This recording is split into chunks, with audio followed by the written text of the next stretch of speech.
2 of the NFL season is in the books, and we here at Our Recording are here to talk about it.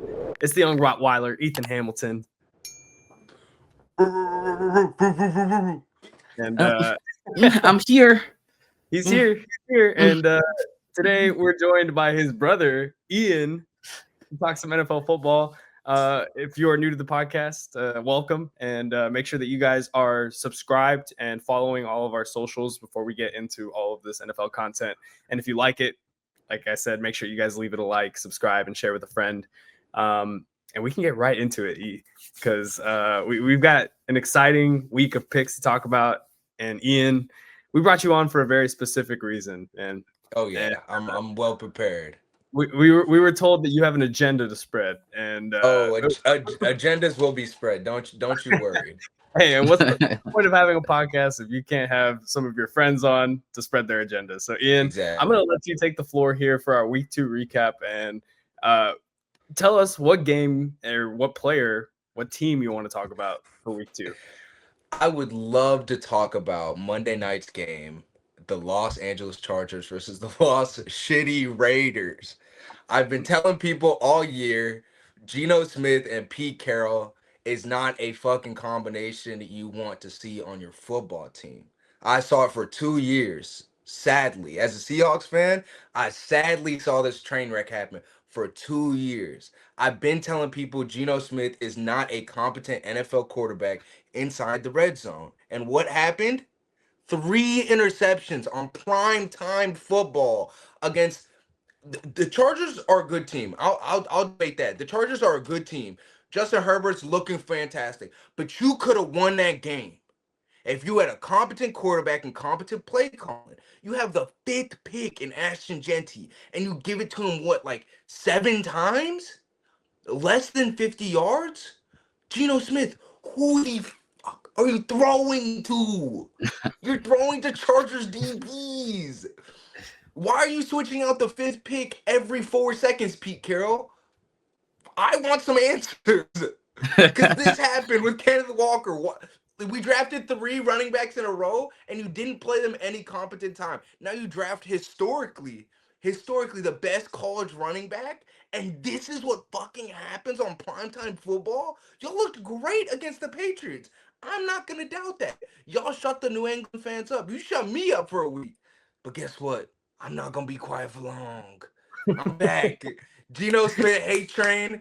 I'm here. I hate Geno Smith. He's a bad quarterback. He can't fucking throw a perfect ball to save his life. Because there was multiple times, Jacoby Myers wide open. Ashton Genty wide open. Deontay Thornton wide open. Brock Bowers wide open. And you just couldn't hit the mark. You know why? He's an incompetent quarterback. He thinks he's a lot better than he is. He gets happy feet every 4 goddamn seconds. And the moment he gets out of the pocket, you're cooked. You're cooked. You saw what happened. First play of the game. I was so, guys. I was so confident that Geno Smith was going to have a shit show. I bet the over on 2 interceptions. And this isn't even me just being a hating ass nigga, because I am. Geno Smith is awful. And I have to say, let's give a little bit of backstory. Ian is a Seahawks fan, and that hates Geno Smith. 3 years of pain. And I've been telling him that was a bad game for me to be like, look, Geno's good. Geno had a bad game. I gotta give a little bit. He was really bad game. Gage, was that a bad game or one of the worst games you've ever seen? It was. That's not one of the worst games. I mean, like, I don't know if I can go as far as to say it was one of the worst games I've ever seen. But yeah, from a quarterback, it was definitely a rough performance from Geno, man. And I mean, there were obviously going to be questions about Pete Carroll and Geno reuniting in Vegas. And like you said, Ian, we saw it in Week 1. We were like, man, the Raiders might actually be kind of good. And then they put up that stinker on offense. So I don't know. I kind of feel justified your crash out, but I've been waiting for this game. Ethan all off season. Hey, yo, I get Sam Darnold's not. I think Sam Darnold's white Geno Smith, and it's okay. Like we'll come to that. Not better than Geno Smith. We're not gonna do that. I said he's white Geno Smith. I didn't say he's better than Geno Smith. I just said he's white Geno Smith. But what I saw from Sam Darnold on Sunday, he bounced back. Geno threw a pick on the first play and said, "Nah, 2 more times, 2 more." Bro, 24 completed passes for 180 yards. You threw the ball 43 times. Ashton Genty got 11 carries for 48 yards. What are we talking? Like, I think Ashton Genty's a great football player. They have no O line. Their defense, we saw, it's only their D line. They don't have DBs. Quentin Johnston ran through the middle of the field like he's Tyreek Hill. Also, Quentin Johnston, you're making a comeback. I get it, but the Twitter narratives need to slow down. He according to cock sources, as you like to say here at our recording, he didn't have more than 6 catches, 3 receptions, 71 yards and a touchdown. Like, and I think he's not. I think he's a little slow, but bro, we gotta calm down on the. Quentin Johnston is not fully back, but he's better than he was last year. 3 catches, 71 yards. I mean, you take that against the Raiders because it's the Raiders. But slow down on the Quentin Johnston hype train. Keenan Allen, I still love you. I shouldn't have benched you again. Also, Amarian Hampton, anybody that drafted Amarian Hampton in their fantasy, including you, Ethan.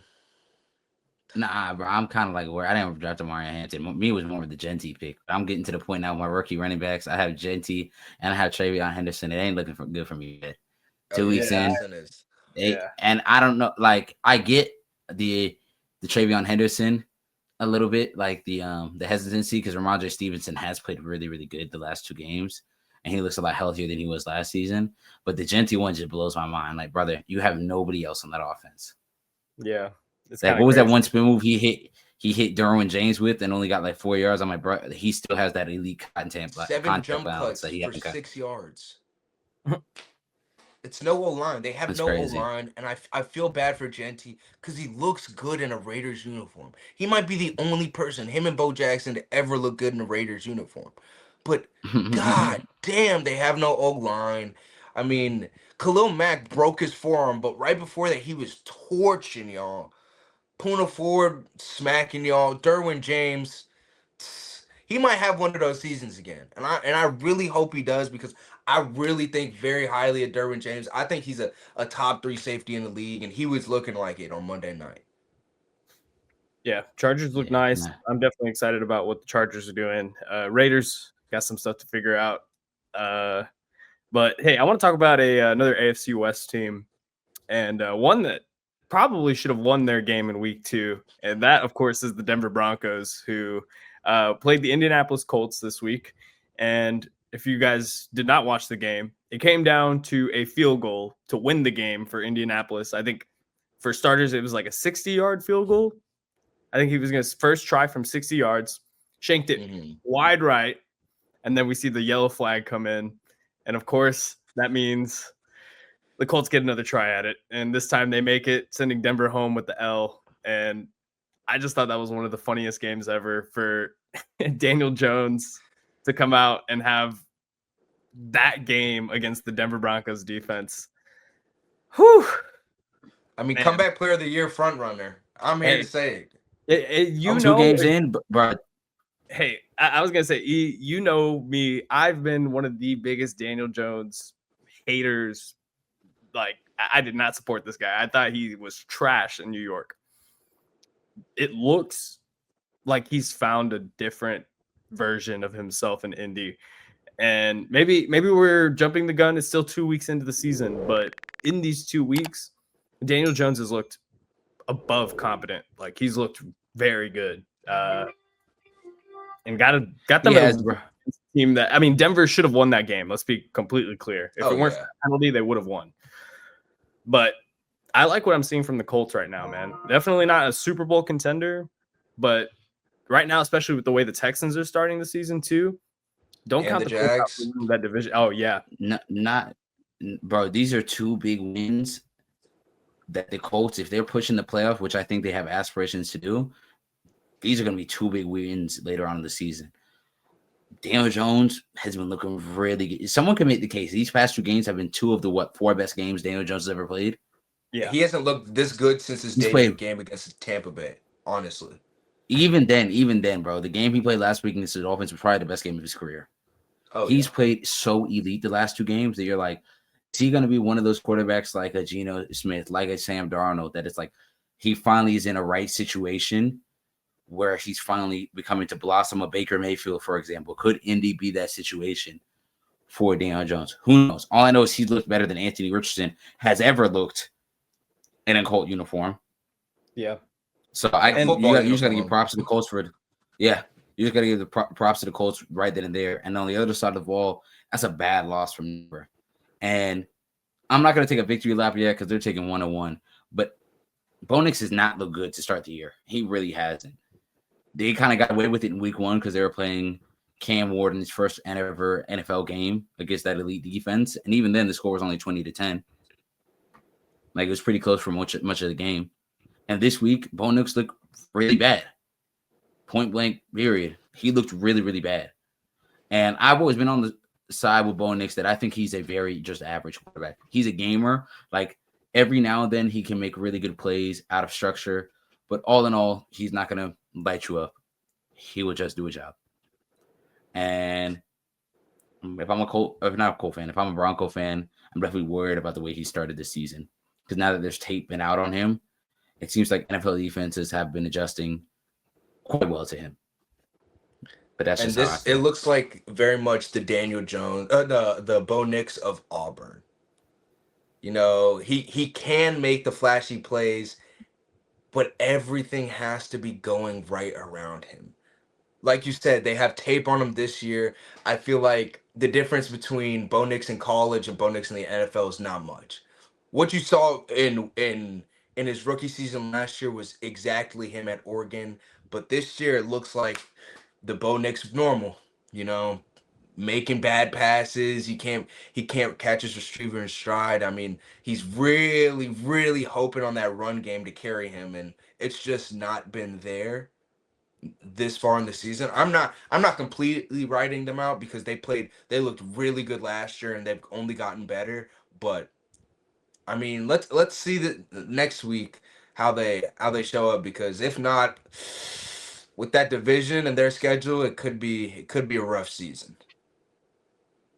Yeah, it's going to be interesting to see how Denver bounces back. But yeah, to your point earlier about the Colts too, just want to add, they are loaded on offense. Drafting Tyler Warren for them was a huge addition. Like, just adding him to that already super talented roster of weapons that you've got around Daniel Jones, and making his job so much easier with Jonathan Taylor, Michael Pittman, Alec Pierce, Josh Downs. Like, you've just got so many options on that offense, and a very good offensive line to add. So yeah, shout out the Colts. We'll see if they can keep it going. But is there one game that you want to talk about for week 2?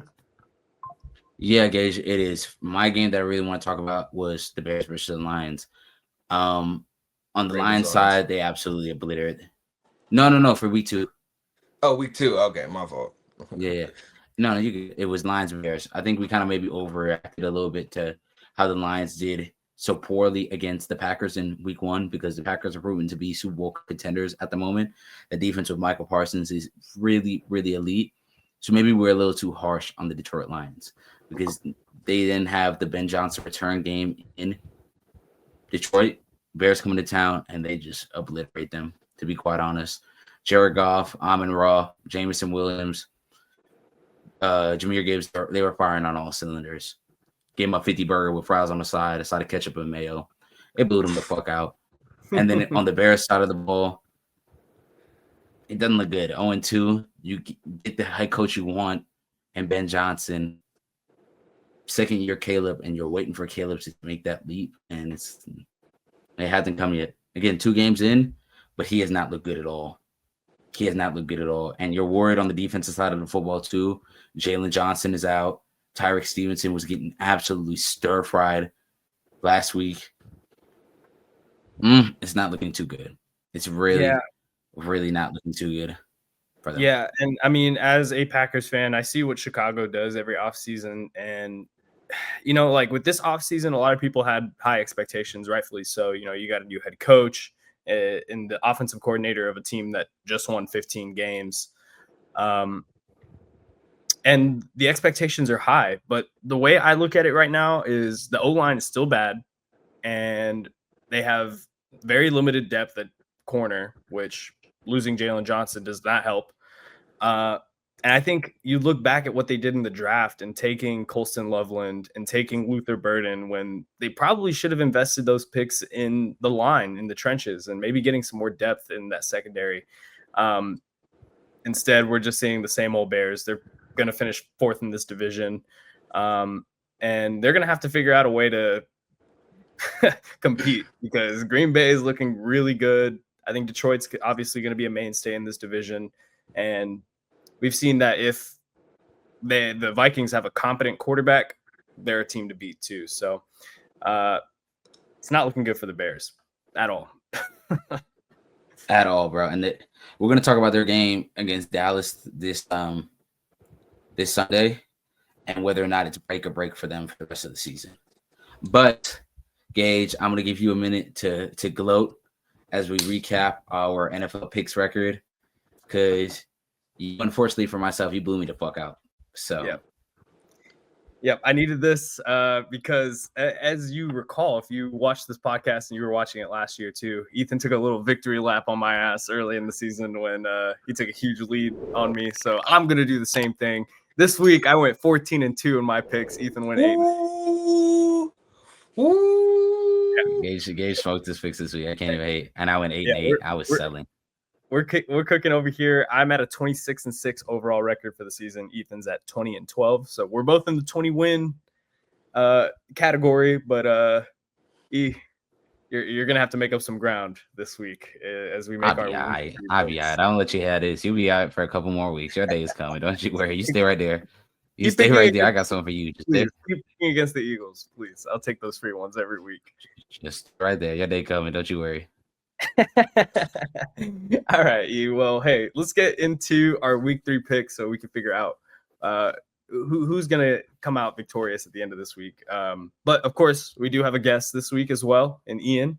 So Ian, obviously we're here to make our picks. We'll slow down and talk about some of the games that interest us more, but let's get right into our docket of games, and that starts with our primetime Thursday night football on Amazon Prime, the Buffalo Bills versus the Miami Dolphins. And guys, I don't have to be a scientist to say I think we're all taking the Bills here. Oh, absolutely. Yeah. Give me Bills. Okay. Dolphin season is damn near cooked. I give it till week 6 till Mike McDaniel's fired. Yeah. To announce our retirement soon, like I'm praying for you, but that O-line looks awful. Yeah. They're gonna have a rough night. I mean, it's Thursday night football. Anything could happen, but just from what we've seen so far, this does not look like it's going to be a fun game for Miami. All right, next we'll move on to the Cincinnati Bengals visiting the Minnesota Vikings. Who do we like here, Ian? It's the battle of the backup quarterbacks. You got Carson Wentz versus Jake Browning. Jake Browning. Yeah. I like the Vikings.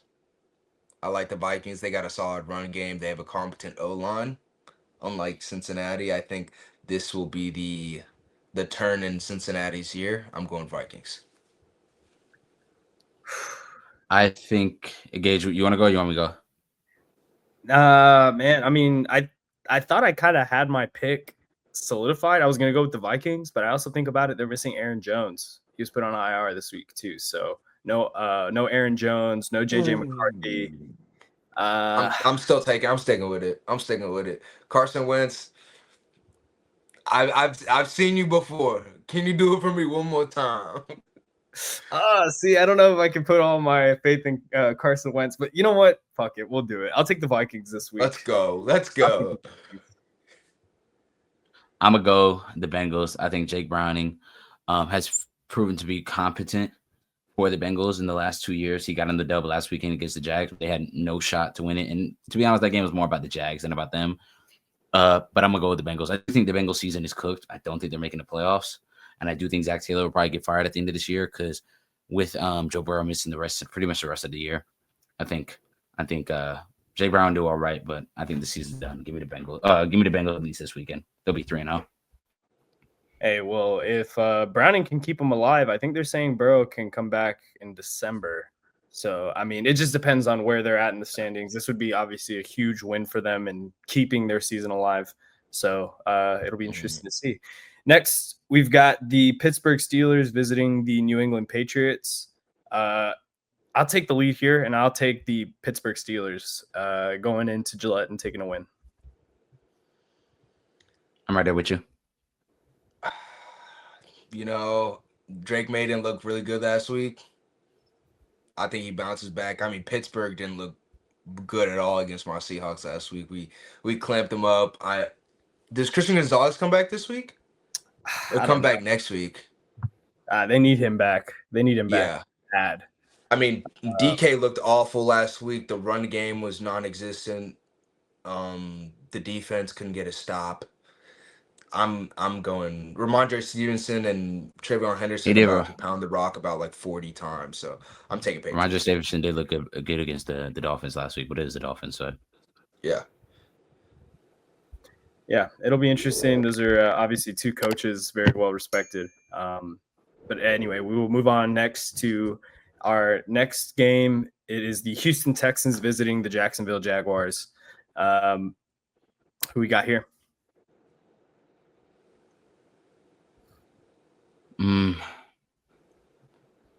My thing is that I'm debating. I'm leaning towards the Jaguars because I think they really should have won that game against the Bengals this past week.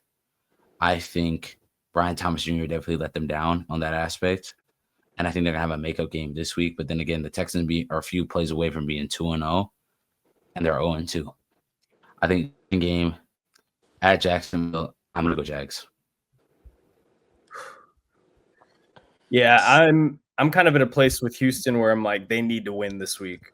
Mm-hmm. So I'm taking the Texans to get a must win in Jacksonville this week. I'm right there with you, Gage. I think the Texans finally get their head out of their ass and stop calling 2 passing plays on 4th and goal and 3rd and goal. I think that defense is going to be locked down. I mean, the defense looked very good on Monday night. They just, in the latter stages of the game, they just couldn't pull it through. Although I don't think Jacksonville will play bad against them. I just think towards the end of the stretch, I think Houston will have too much for them. Yeah. All right, next we've got the Atlanta Falcons visiting the Carolina Panthers. I'll make this one pretty quick and easy. I'm taking Atlanta. I talked about it last week on the pod. I have hope for Bryce Young. I really wanted to see him succeed, but 2 weeks into the season, it has not been a good start for the Panthers. So I'll take the Falcons. They've looked really impressive. Yeah, I'll take the Falcons. I think Kyle Pitts get his this weekend, hopefully. I mean, the Panthers could make it interesting if they get McMillan the ball, but it's looked rough for the first 2 weeks trying to get him the rock out there. So I'm going to take Atlanta. I got a 5 Falcons. Yep. Easy. All right. Next, we've got the Ian. I'll let you take this one first. We've got the Raiders visiting the Commanders, who will be without Jaden Daniels. It's looking like. Oh, I mean, can you trust Geno Smith to just play a competent game as a quarterback? Cox Sources says absolutely not. I'm taking the Commanders. I had a feeling you was about to do that. Yeah, absolutely. There's no way I'm picking with Geno and Pete Carroll. Absolutely not. They're gonna run this game into the ground. It's gonna be a hard-fought game, and Geno's gonna throw a pick inside the 2 minutes, and it's game. It's written in the stars, honestly. Oh man, see, I don't know because you got Marcus Mariota starting for the Commanders. Oh, I'm defo taking the Commanders. I was on. Last week I was thinking about Marcus Mariota. I was like, God, I miss Marcus Mariota so much. Give me Marcus Mariota. Committed the Commanders to a W. Ethan, how are you feeling, man? Do you like Marcus Mariota? No, not at all. And I'm already not high that much on the Commanders in general, even with Jaden Daniels. I just think that offense does not move me. If Jaden isn't able to extend plays and find Terry downfield, trying their best to get Debo involved, but I think there's only so much you can do with him, and I'm not confident in their run game at all. I think the Raiders win this week. I think GENO, people like Ian are writing him off, but he's not going to write back. Give me the Raiders. Oh, brother. I mean, we've been hearing it for 2 years. Like, I would love to support another black man, but not that black man, you know? I can't. Yeah, okay. Sounds good. All right. Sounds good. Man, I'm kind of here like changing my picks because I don't know if I really believe in Marcus Mariota. They are playing in Washington. I'll take the Commanders. Why not? Yeah. Yeah. I refuse to put my cards with Pete Carroll after the many times him and Gino have fucked me over. No. All right. Well, next we can move on to our next game. It's the Green Bay Packers and visiting the Cleveland Browns. I think we're all going to be in agreement here. Packers by 30. Yup. Yeah, I'm going Packers. Packers. All right. Next, we've got the Indianapolis Colts visiting the Tennessee Titans. I think this one's pretty easy too. We all talked about the Colts and how good they looked last week. I'm taking the Colts. I got Colts too. The way Daniel Jones is playing, the Titans are comfortably the worst team in football. Even though Cam Ward's a good player. There is a player in Cam Ward. I know people aren't talking about it because he's very much the silent type to work and leave it all on the field. Like you don't see a lot of noise going around him. The Titans are just that bad. Like especially on offense. Pollard's okay. Calvin Ridley's been hit or miss so far this year, but outside of them two, they don't really have nobody. They really don't. Yeah, I'm a third that. I'm going Indianapolis. I mean, Cam Ward, like Ethan said, looks great, but his receivers can't catch to save their lives, and he has no O-line. Give me Indy all day. Yeah, hope Cam Ward doesn't die behind that offensive line throughout the season. I'm praying for him, for real. Yeah. All right. This one is probably one of the best games of the week, in my opinion. We've got the LA Rams visiting the Philadelphia Eagles. This is a 12 o'clock kickoff. Ian, I'll let you take this one first, too. Who do we got? I hate both teams, but I need the Rams to lose. I'm going Eagles. All right. Fair. Ethan? I hate the Eagles. The Rams have looked good this year. I think they're going to avenge early game 2. I think they're going to avenge their playoff loss. Warm weather, I think is going to benefit them. I got Rams. The defense is a lot better than it was last year. See, normally I would like the Rams, and I think in the playoffs they might be the team that Philly does not want to see. But they're playing in Philly. I think the Eagles are rolling. I'll take the Eagles. I don't think the Eagles have necessarily been lucky, but they've definitely had 2 close calls on a Dallas team they probably should have blown out. And same thing with the Chiefs team, really had no weapons. Like you talk about, if CeeDee Lamb made a couple of his catches, Cowboys probably win that game to open the year. And if Travis Kelce makes that catch and turn it into an interception, Chiefs probably win that game. I'm not really sold on what the Eagles have put on paper this year. I mean, they're obviously a contender. They're obviously the reigning Super Bowl champs. You can't deny that. But I think a loss is coming their way eventually. A lot of averages will say. So yeah, I'm gonna go Rams. Yeah, should be a good game, exciting game. I think these are two of the best teams in the NFC, so should be a fun one. Next, we've got the Tampa Bay Buccaneers hosting the New York Jets. I got Bucks. No, what's his name? No Justin Fields, right? Yeah, it'll be Tyrod Taylor taking the start for the Jets this week. Oh boy, Bucks. Oh boy, yeah. Give me Baker and the Bucks. Emeka Buka, Offensive Rookie of the Year campaign. Yeah, he looks really good. I feel so vindicated the way I've been talking about Buka for about a year. Yeah, hey, Buka looks good, dude. He almost hit me my bet on Monday. I gotta take the Bucks. All right, yeah, I'm going Tampa Bay too. I think they've looked really impressive. All right, next we've got a divisional matchup between the Denver Broncos and the LA Chargers. This one's taking place at SoFi. I'm taking the Chargers here, just so you guys know. I think I might second that. I think playing at home. It's their first home game of the year, right? Yep. Because they played Chiefs in Brazil, and they just played the Raiders in Vegas. Vegas. Yeah, give me the Chargers. You know, they didn't look good last week. I'm not sold on the Chargers, honestly. Even though the Broncos didn't look good, and I just talked shit about Bo Nix. Let me take the Broncos. I think they'll be well and down pissed off because of the way last week ended, that they want to punch their divisional rival in the mouth.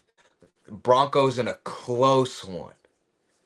All right. Yeah, those divisional matchups usually do come down to the wire. So we'll see if Bo Nix and the Broncos are able to pull one out on Harbaugh and the Chargers. But all right, next we will move on to Ian's team, and I'll let you take the lead on this one. The New Orleans Saints visiting the Seattle Seahawks.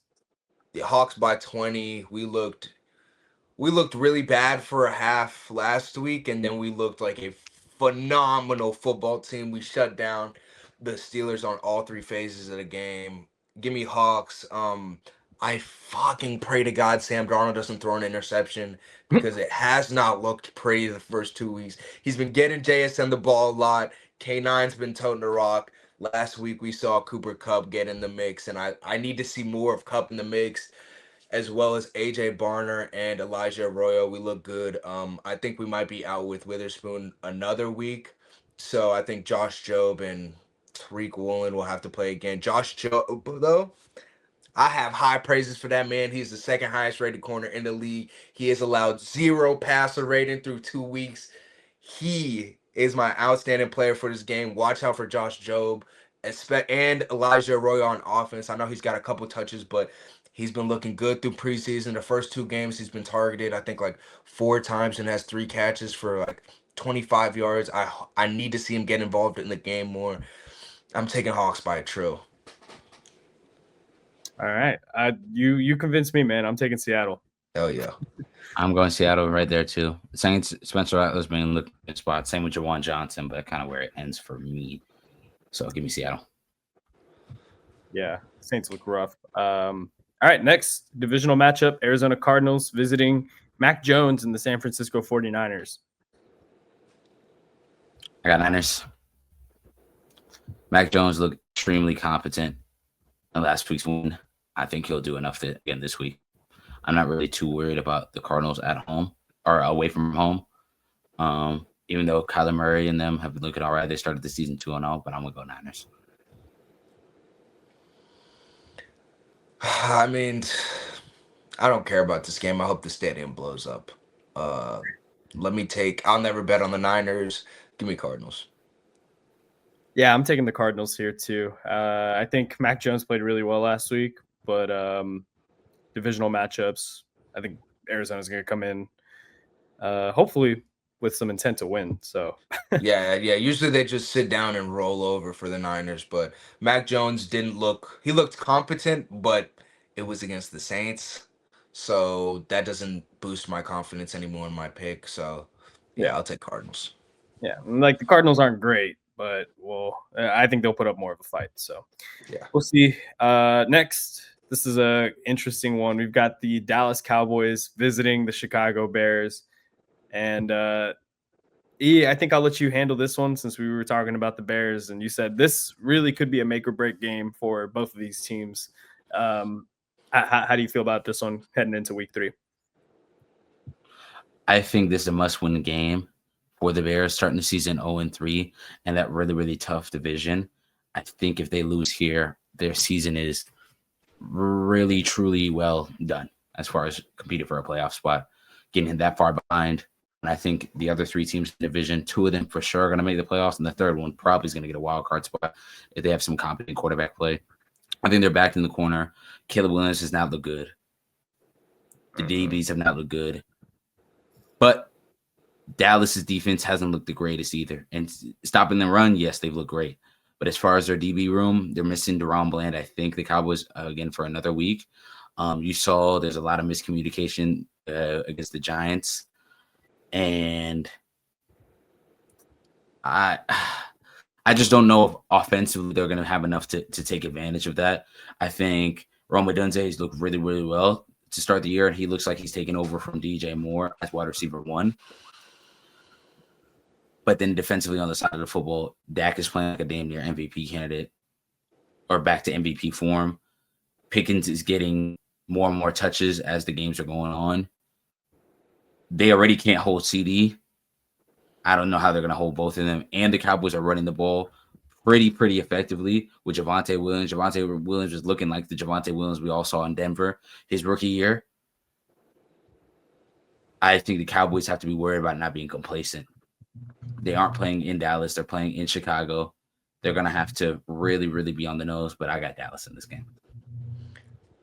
Yeah, like what Ethan said, both teams have not looked great. There's been Rome Odunze has definitely been a sparkle for the Bears through this time of worriness. I mean, Dak looked very good on Sunday, but I can't trust Dallas, especially in a game they should win. Because let's be honest, like the Bears haven't looked good. I mean, if Caleb Williams can string on those throws that he keeps overthrowing, and if he could just put it on the money, like he's not. My thing with Caleb Williams is he has all the potential in the world. You see the abilities screaming in your face, but like sometimes he just cannot make the easy pass and he overthrows it. I think he knows his back's against the wall. I think Ben Johnson knows his back's against the wall. I think he's gonna call a really easy, simple game for Caleb. Try and get him in the groove early. Try and test those Cowboy DBs that haven't looked the best. And I think that they might finally string it together this week. I need Rome Odunze. I've seen the light. You're starting on fantasy this week. I'm sorry I let you down. DeAndre Swift, like if they can get DeAndre Swift involved in the game more, I think it could be a really interesting game. It really depends on the O line of the Bears versus the D line of the Cowboys. Who can win that matchup? I agree. I don't know if they beat Dallas, and I think their best shot is it's a shootout. It's a shootout. I just don't know if the Bears can get in a shootout, to be quite honest. Because I really don't have that Bears defense stopping Dallas this week. I really, really don't. That DB group is really, really thin right now. And we saw what Pickens and CD just did, or would have been doing to start the year. Mm-hmm. I think it's rough, especially if Dallas is able to run the ball against them, because they were able to run the ball against that Philly D-line, who's one of the best in the NFL. They were able to run the ball against the Giants D-line, one of the best in the NFL.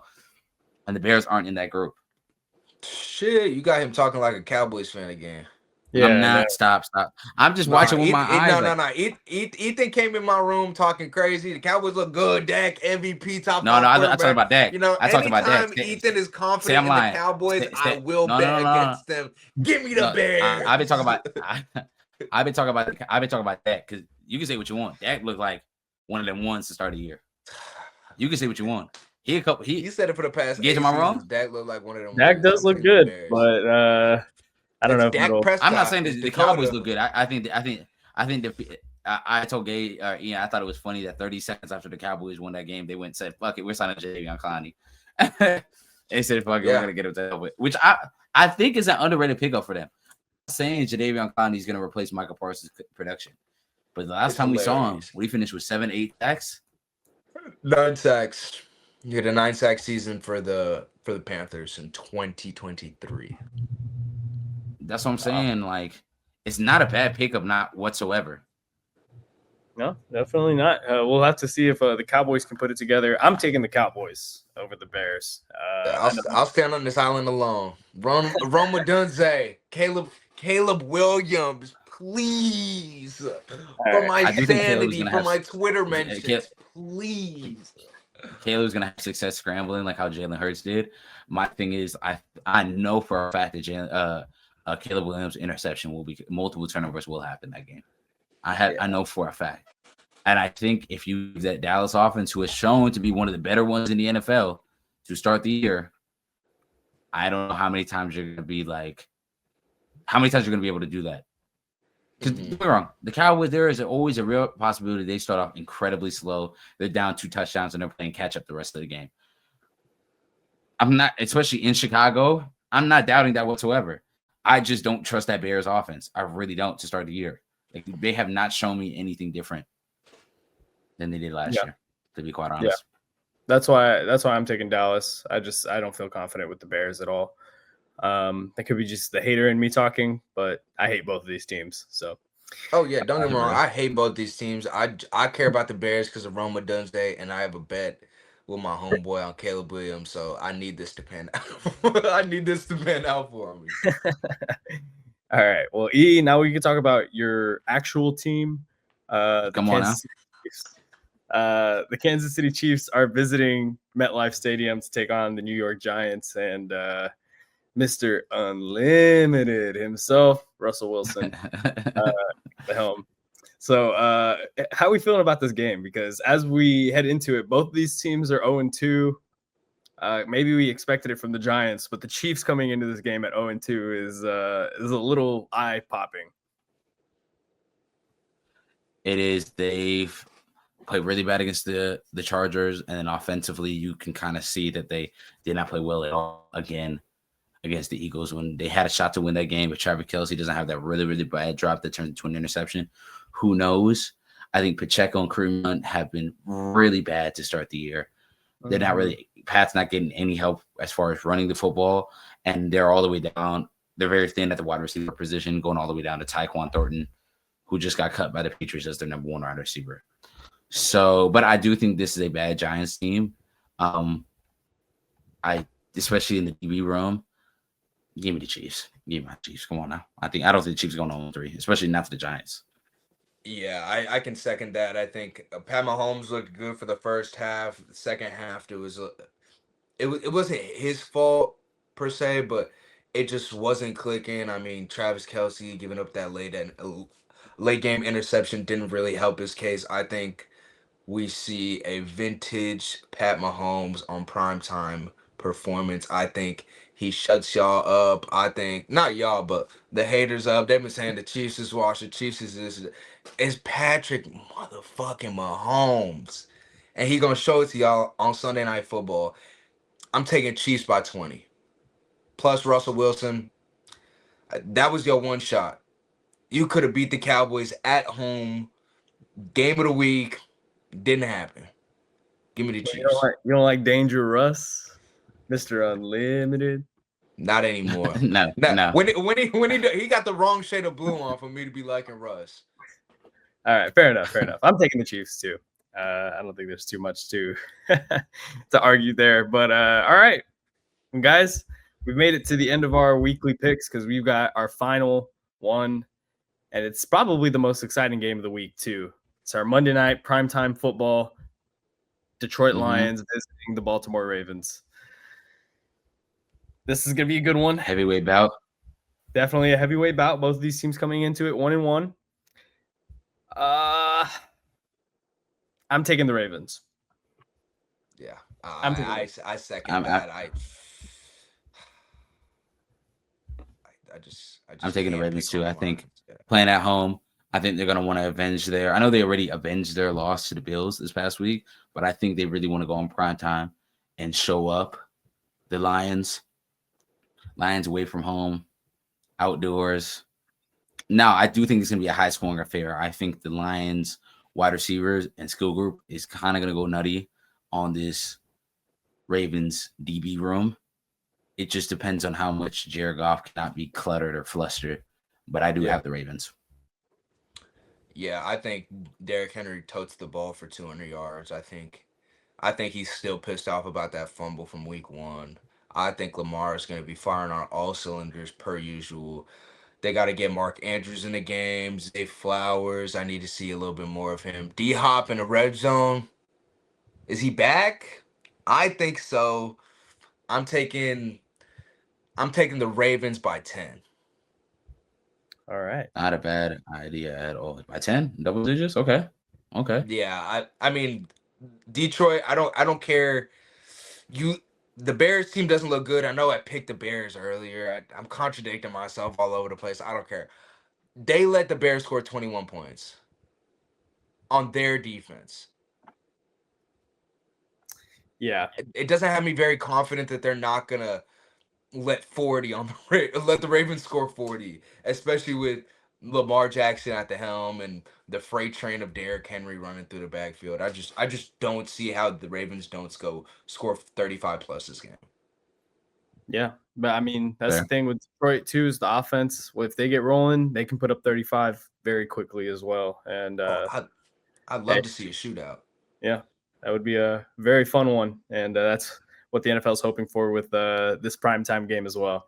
Mm-hmm. But all right, guys, any last thoughts on week 3 or any of our predictions before we close it out? Sam Darnold, please don't throw an interception this week. I'm begging. I just need to see some competent quarterback play. Split the carries. I know Charbonnet is questionable. Give K9 the rock. Give Coop the rock. Give Horton the rock. I like Torrey Horton. He looks good. He'd be returning kicks for us, returning punts. Give this nigga a fucking out and up. Make him cribby. He got his first touchdown catch last week. I loved it. I need to see more of it. But I don't need to see 13 targets to Jackson Smith-Njigba. I love Jackson Smith-Njigba with all my heart. Please spread the rock around. You tripping? I need that many targets. I need those targets too. JSN's on my fantasy team. So. JSN is on my fantasy team, but I care more about the Seahawks than my fantasy team. Shit, I'll go 0-14 if the Seahawks make the playoffs, bro. I do not care. That's a real. I do not care. I just don't. Sam Darnold, don't turn into white Geno. Clint Kubiak, you've been calling good games the first 2 weeks. I need to see more of it. Just don't let Spencer Rattler dot Tariq Woolen up. Tariq Woolen, you can get the "t" back in your name after this week if you shut him up. Just please don't let a 60-yard bomb. Don't be wide open in the end zone waiting for a pass. Go get the pass. Go deflect that ball. God damn it, go Hawks. All right. Well, if that message wasn't clear, go Hawks. Ian, thank you so much for joining us, man. We really appreciate your time. Thank y'all for having me. It's been a pleasure. Hey, all right. Well, for our recording NFL weekly predictions, thank y'all so much for joining us. If you guys like the video, make sure y'all hit the like button. Make sure y'all are subscribing, following all of our pages, and staying in touch with more of our content. So for the young Rottweiler, Ethan Hamilton. Oh, roof. You like that? I like that. Yeah, one. No, that's interesting. I'm talking one. Oh, God. I'm 007 Gage Sutton. Thank you guys so much for watching, and we will see y'all next week. Peace. Peace.